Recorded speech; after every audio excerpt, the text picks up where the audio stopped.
It is Monday morning.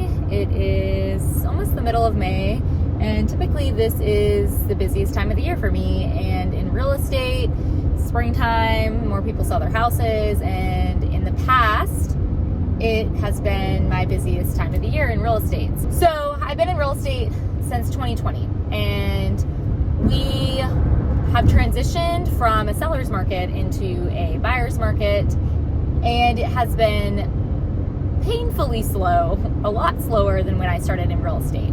Now, what does that mean? What is the seller's market? What is the buyer's market? What does that mean? Well, in peak seller's market, 2021, 2022, we had record low interest rates and record low inventory.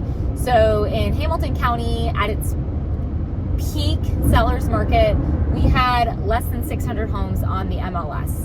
And we had more than 2,000 agents trying to get their buyers into homes. So when I had listings in that time, it was awesome, honestly. I mean, you'd put a house up, and I think peak market, I had 20 offers on a property, and the sellers could pick and choose what they wanted. They were getting cash, they were getting contingencies waived, no inspections, no seller concessions. To be a seller in that time was awesome, honestly. They were riding high on life. And so a lot of sellers are coming off of that seller's high from that market because we have shifted into a buyer's market. Less people are buying, mostly due to higher interest rates. So interest rates went from being in the 3s to now in the 7s. So that monthly payment is a lot higher for buyers, but inventory is also a lot higher, and so is days on market. So while I'm really happy for those buyers that they now have more of an opportunity to buy, it is tough because now they have a higher monthly payment. So the house that they could afford in 2021 probably isn't the same house that they can afford in 2025. So we're coming off of a seller's market high, and we've transitioned into a buyer's market. There's so many more homes to look at. I had a buyer I was showing houses to last week. He is in a competitive price point, $225,000.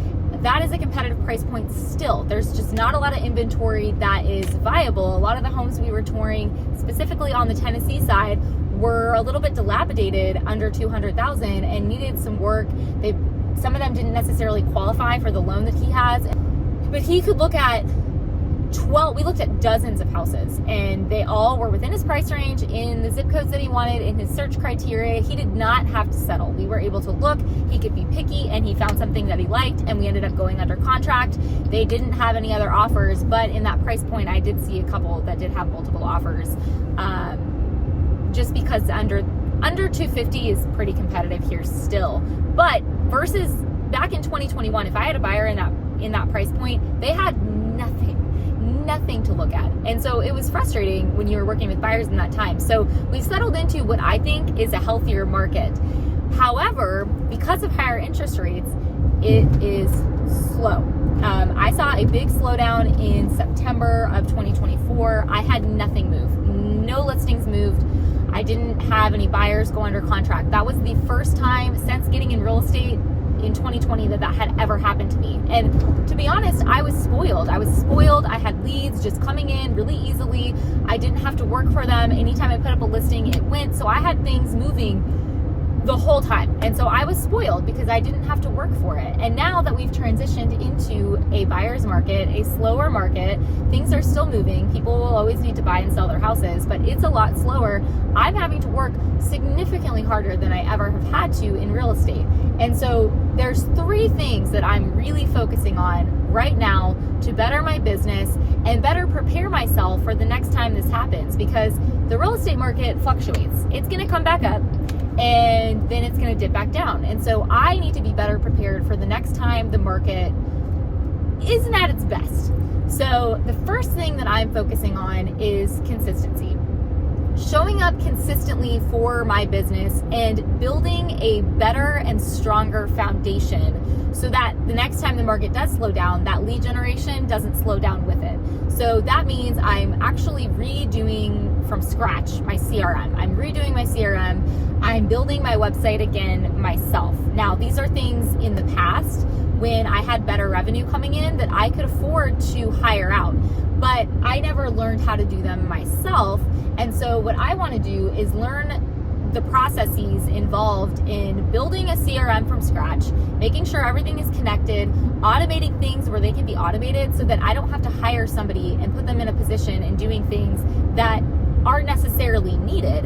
And I don't need to be focusing my time on something that isn't the best use of my time. So I'm working on building a CRM from scratch, redoing my website, and learning how to do those things so that I can teach somebody to do it or automate those items and have everything set.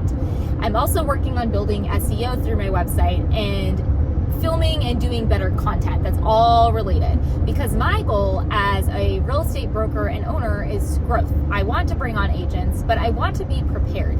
And in that peak sellers market, I was doing a lot more transactions, and I was so focused on building my network and sphere of influence that I didn't necessarily focus on these back burner items.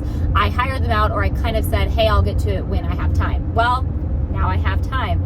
And they are things that I do not enjoy doing. They are very dull in my opinion. I think they're dull to a lot of people, but they're so important, because the next time that the market does slow down, I want to have lead generation that I am not paying for. I don't want to throw my money blindly at a lead generation company to solve my problem, because it's not a long-term solution. It's a short-term band-aid on something that needs stitches. I need to focus on building that foundation and that base consistently. So every day showing up, putting just a little bit of effort into that.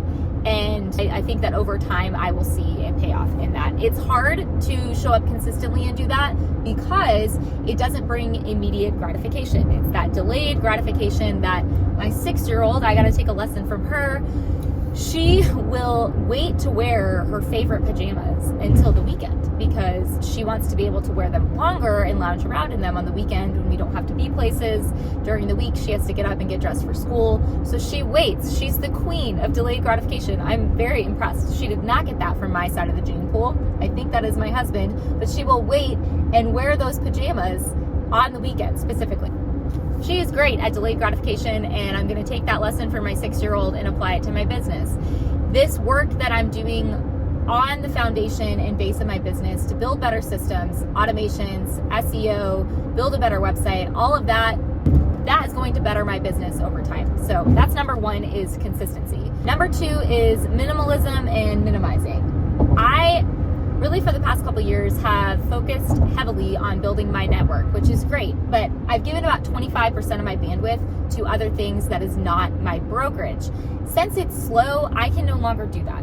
I need to minimize. I need to minimalize. I'm becoming a minimalist with my brokerage. I'm cutting things, anything that does not bring in revenue, anything that does not bring in lead generation or build my business towards a bigger and better future, I am cutting. So unfortunately, that does mean some socializing, and I'm sad to do that, but it doesn't necessarily mean I won't come back to it.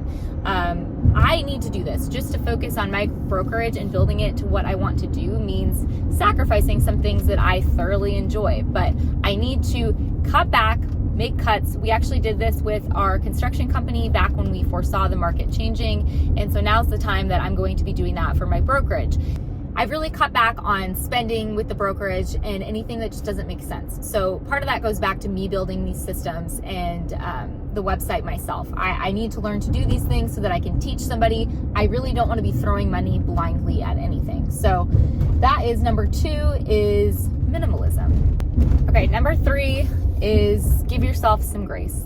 This year will likely not be my best year in real estate. It may even be worse than last year, which was my worst year in real estate as far as homes sold and revenue goes since starting in 2020.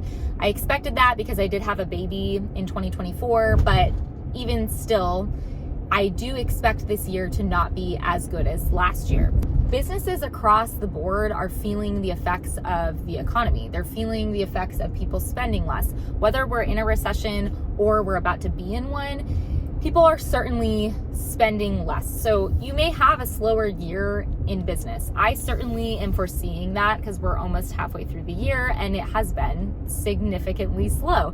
So give yourself some grace during this time. Don't lose focus and don't put your energy or money towards something else. Know that things will change and you will adapt, but it may take some time to get there. The things that you're working on now may take months or even years to see any payoff, but you show up consistently, you cut down where there's excess, and give yourself some grace. And I promise you will see a payoff in your business. So have a great day.